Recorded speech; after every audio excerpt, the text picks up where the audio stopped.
Hello and welcome to part one of Q&A with Veriphy. My name is Adam Watts and I'm an account manager here at Veriphy.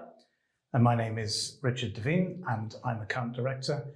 And today we'll be answering 5 questions on AML and compliance. And in a few weeks' time, we'll be answering 5 more. So in part one, as Richard mentioned earlier, we'll be answering 5 questions.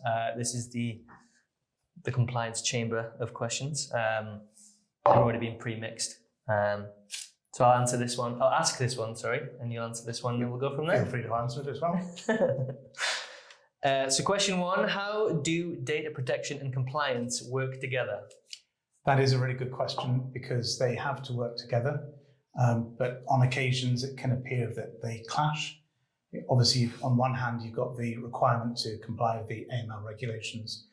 On the other hand, you've got things like GDPR, InfoSec requirements, and they can certainly, on the surface, appear to conflict with the needs of the regulations. And there are serious dangers out there if people get it wrong and pass on the wrong information to the wrong potential client. Then there are some fairly hefty fines, at least, potentially in the wings. But what a good compliance provider will give is guidance on how long to keep data, what data to keep, what data to ask for, so that GDPR is complied with and regulations are complied with. It is an art, but it's an art that a seasoned compliance provider is able to assist with. Yeah, absolutely. Okay, question number 2 from the bowl of truth. How can compliance automation help with operational efficiency? And that is a beautifully meaty question. Yeah, into the deep end. Well, I think automation can help really. It's important, I think, for the firm and the users of the compliance platform to have confidence in the supplier that they have. Longevity is key, but I think once the users are comfortable and the firm holistically are comfortable with their supplier, they can then focus on everything else that they need to do, which is general day-to-day, their job. Once they've got somewhere that they're comfortable with, they know how the service works, the system works, where they can find X, Y, and Z, whether it be feedback on PEP and sanctions matches, automation of rerunning of checks, rerunning of clients, what to do on a fail, advice, whether support, a support function of a business is really important from a supplier perspective too. So all the automation components fall into place, and then on the whole, everything works more efficiently for the business when trying to remain compliant. Yeah, absolutely. And time again, research has shown that what people engaged in risk management, compliance management need is time returned, so that they can do their compliance-based tasks, and also often typically there'll be fee earners as well. So anything that can return time, increases efficiency, is of absolute value. And also automation gives all sorts of benefits, operational resilience, which post-pandemic is something that's absolutely crucial, removes most of human error as well, increases time to revenue, it increases the ability to schedule rechecking, and all of these things added together produce good customer experience, a good digital first consumer duty compliance as well.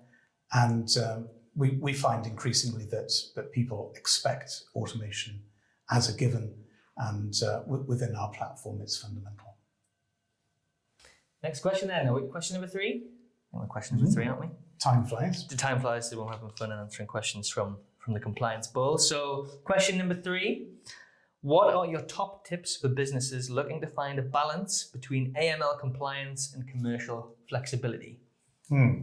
It's important, I think, for all compliance providers to remember that what they're doing is engaged in a process that brings their clients into contact with their best clients. So they don't want to deal with people who are bad actors. who are likely to cause risk, and reduce time to revenue and create a commercial relationship. That's the name of the game. In the process, it has to comply with the regulations 100%.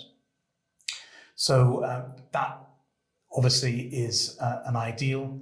Getting to that point is complex, and it basically means that they need to have flexibility in how they deal with their clients, how they deal with their suppliers. They need to be part of a full compliance ecosystem. They need to have the ability to align their processes with their own internal risk assessments. And that can mean, for example, having biometric checks for certain types of clients so that they can onboard in that method.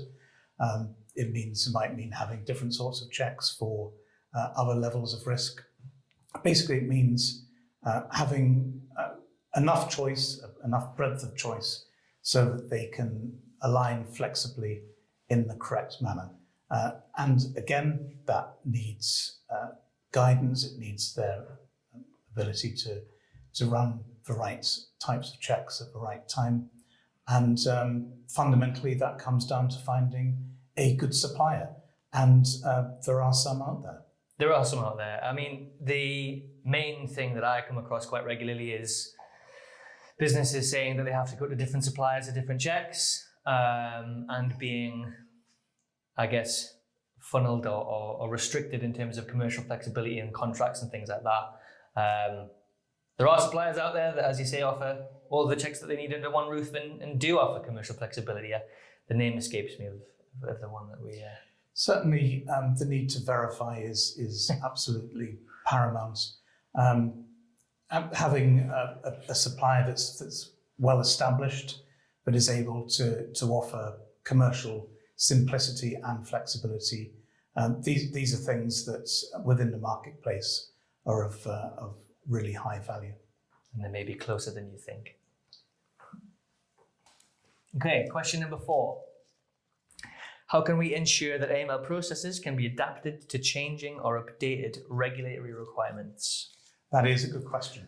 That's a bit of a mouthful as well.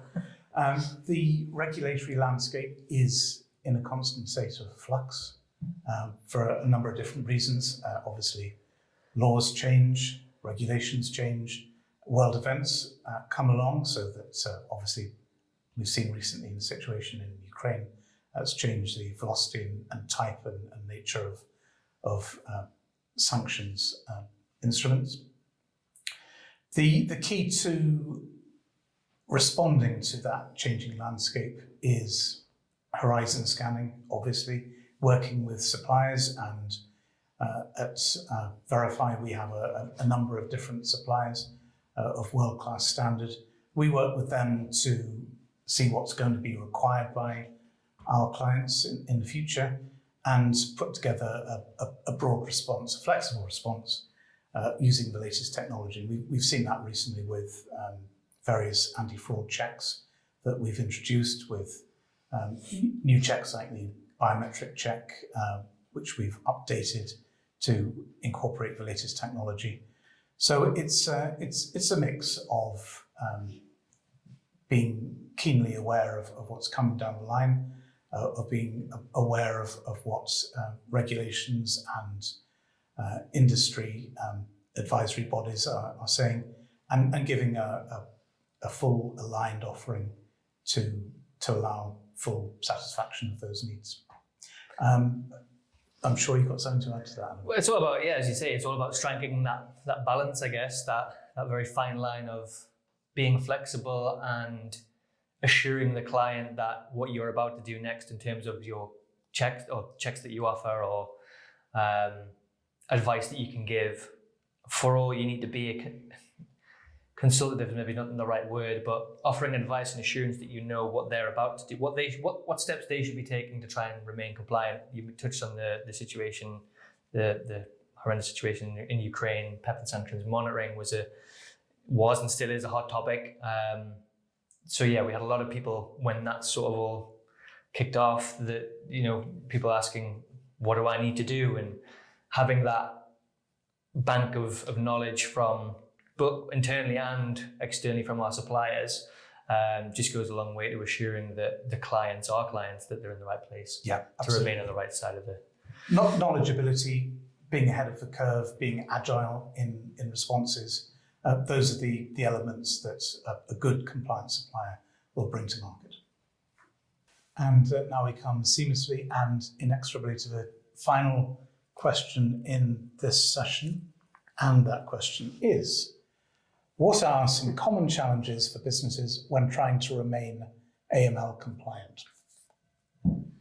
Last but not least then, I guess the common challenges that businesses face is just being able to stay on top of their compliance throughout the year, really.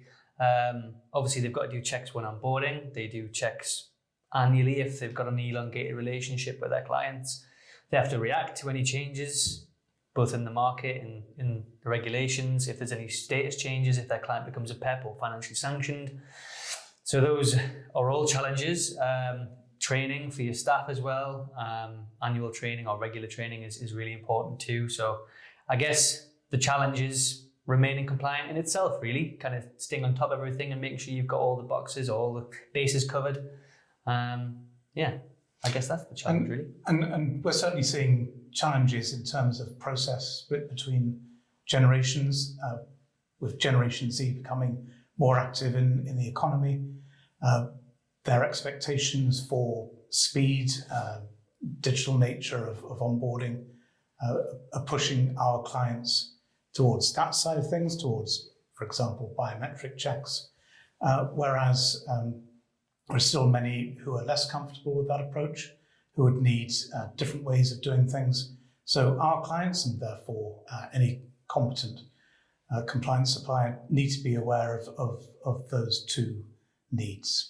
Yeah, it's interesting that you bring up the Gen Z remark, because you will have clients who do have younger clients and who are more open to using technology on a phone, via an app, etc. But you also have other clients who are a lot older who perhaps don't feel quite as comfortable as using online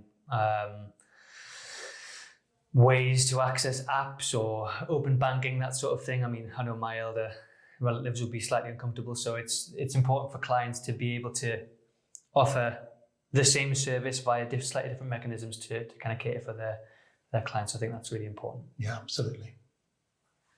Well, thank you very much for tuning in and watching part 1 of Veriphy Q&A. Please keep an eye on our socials for Veriphy Q&A part 2. And we'll see you shortly.